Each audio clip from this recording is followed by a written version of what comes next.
ایک ایسی زمین تھی جس پر صدیوں تک ایک ایسا بادشاہ حکومت کرتا رہا جو صرف تاج کا نہیں بلکہ خود خدا ہونے کا دعویٰ کرتا تھا۔ وہ کہتا تھا، میں تمہارا سب سے بڑا رب ہوں۔ سے بڑا رب ہوں۔ لوگ زمین پر نہیں چلتے تھے بلکہ سجدوں میں رینگتے تھے۔ پھر ایک ایسی رات آئی جب اس بادشاہ کی نیند ایک خواب نے چھین لی، اور جب موت اس کے سامنے آئی تو وہ پانی کی ایک بوند کا بھی مقابلہ نہ کر سکا۔ اللہ نے اس کے جسم کو زمین میں دفن ہونے سے بھی روک دیا اور قیامت تک اسے عبرت کا نشان بنا دیا۔ مصر اس دور کا سب سے طاقتور ملک تھا۔ نیل کے کنارے آباد شہر جہاں فصلیں سونا اگلتی تھیں، بازار بھرے ہوئے تھے، محل پتھر کے نہیں بلکہ غرور کے بنے ہوئے تھے۔ ان سب کے درمیان ایک شخص تھا، فرعون۔ اس کا حکم صرف قانون نہیں تھا بلکہ عقیدہ تھا۔ لوگ صرف اس کی بات نہیں مانتے تھے بلکہ اس کی بات پر ایمان رکھتے تھے۔ وہ کہتا تھا، میں تمہارا سب سے بڑا رب ہوں۔ اسی مصر میں ایک قوم ایسی بھی تھی جو روشنی سے محروم تھی، بنی اسرائیل۔ ان کے گھر الگ تھے، لباس الگ تھا اور ان کی زندگی غلامی تھی۔ ان کے مرد صبح سے شام تک پتھر اٹھاتے، محل بناتے اور رات کو تھکن سے گر پڑتے۔ ان کی عورتوں کو زندہ رکھا جاتا تاکہ غلامی کا سلسلہ چلتا رہے۔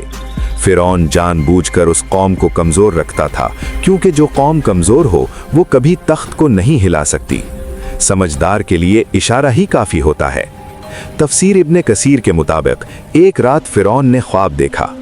اس نے دیکھا کہ بیت المقدس کی طرف سے ایک آگ نکلی جو مصر کے گھروں کو جلا رہی تھی، لیکن بنی اسرائیل کے گھر محفوظ تھے۔ فرعون گھبرا کر اٹھ بیٹھا۔ یہ پہلی مرتبہ تھا جب اس نے خود کو کمزور محسوس کیا۔ اسی رات نجومیوں اور علم غیب کا دعویٰ کرنے والوں کو دربار میں بلایا گیا، خواب سنایا گیا اور پھر وہ جملہ کہا گیا جس نے تاریخ کا رخ بدل دیا۔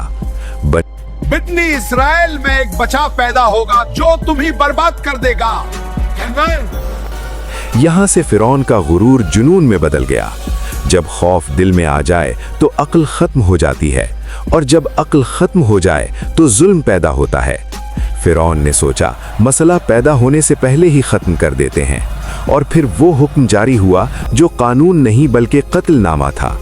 بنی اسرائیل کے ہر نوزائیدہ لڑکے کو قتل کر دو۔ شہر شہر تلواریں چلیں، ماؤں کی گودیں اجڑ گئیں، ہزاروں معصوم بچوں کو قتل کر دیا گیا۔ اسی ظلم کے دور میں حضرت موسیٰ علیہ السلام پیدا ہوئے۔ ان کی والدہ ہر لمحہ خوف میں رہتی تھی۔ تب اللہ نے وحی کی، اسے دودھ پلاؤ، اور جب خطرہ محسوس ہو تو اسے دریا میں ڈال دینا، اور ڈرنا نہیں، ہم اسے تمہیں واپس لوٹا دیں گے۔ تفسیر کے مطابق اس ماں نے خاموشی سے موسیٰ علیہ السلام کے لیے ایک صندوق تیار کیا اور اسے دریا میں رکھ دیا۔ دریا بہتا رہا اور پانی پر ایک چھوٹا سا صندوق تیرتا رہا۔ موسیٰ علیہ السلام کی والدہ نے اپنی بیٹی سے کہا، دور سے دیکھتی رہنا، قریب مت جانا۔ وہ بہن چھپ کر پیچھے پیچھے چلتی رہی۔ آخرکار وہ صندوق فرعون کے محل کے کنارے جا پہنچا۔ فرعون کی بیوی حضرت آسیہ نے جب صندوق دیکھا تو اسے کھلوایا۔ جیسے ہی ان کی نظر اس بچے پر پڑی، اللہ نے ان کے دل میں رحمت ڈال دی۔ انہوں نے فوراً کہا، اسے قتل نہ کرو، شاید یہ ہمارے لیے فائدہ مند ہو یا ہم اسے بیٹا بنا لیں۔ فرعون نے بچے کو دیکھا، وہ اسی قوم کا بچہ تھا جس کی نسل وہ مٹا رہا تھا، لیکن غرور بول اٹھا، یہ بچہ میرا کیا بگاڑے لے گا۔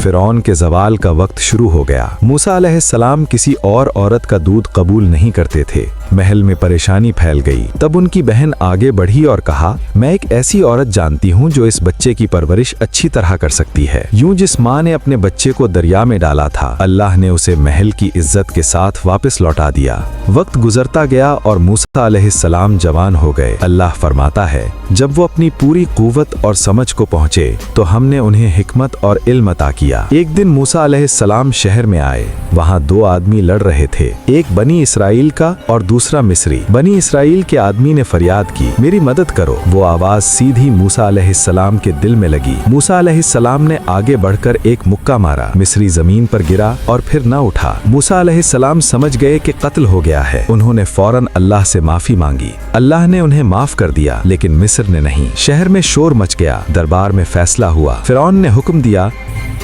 موسیٰ کو قتل کر دو۔ شہر کے دوسرے کنارے سے ایک شخص دوڑتا ہوا آیا اور موسیٰ تمہیں قتل کرنی آ رہی ہے۔